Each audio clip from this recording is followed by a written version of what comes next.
Bismillahirrahmanirrahim. Möhtərəm müsəlmanlar, saytımıza gələn çoxsaylı suallardan da biri Nurəddin Zəngi barəsindədir. Və biz bu barədə qısa xatırlatma etməyi özümüzə borc bildik. Onun haqqında böyük tarixçi İbn Əsir belə demişdi. İslamdan əvvəlki və ondan sonraki dövrlərdəki qədim hökmdarların tarixlərini oxudum.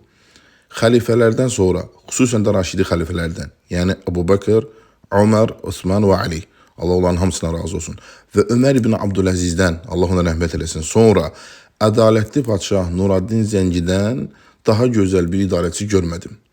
Nə də onun qədər ədalətə və insafa bağlı olan birini gördüm. O gecə və gündüzünü ədaləti yaymağa, cihada hazırlaşmağa, zülmü aradan qaldırmağa, ibadət etməyə, yaxşılıq göstərməyə və insanlara nəsə əta etməyə həsr etmişdi.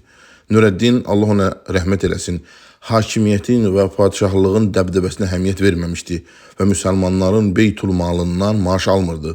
O özü və ailəsi yalnız şəxsi malından yeri və geyinirdi. Onun yaşamaq üçün bir evi də yox idi.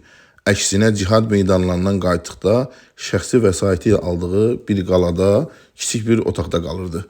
Bunu İbn Əsir rəvayət etmişdi və İbn Kəsir rahimehullah bunu Əl-Bidayə və Nihayə kitabında gətirmişdi. Həmçinin onun haqqında Şeyxülislam İbn Teymiyyə, Allah ona rəhmət eləsin, buyurur ki, eyni zamanda Şamda olan Sultan Nurəddin Mahmud Zəngi İslam əhli və sünnənin şərəfini ucaltdı.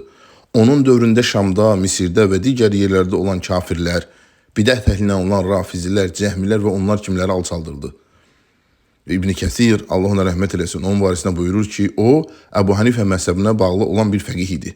Hədisləri dinləmiş və hədis rəvayət etmişdi. Sübh vaxtından atam inənə qədər gecə namazı qılardı. Onun haqqında rəvayət olunanlar bu cür gözəl sözlər idi.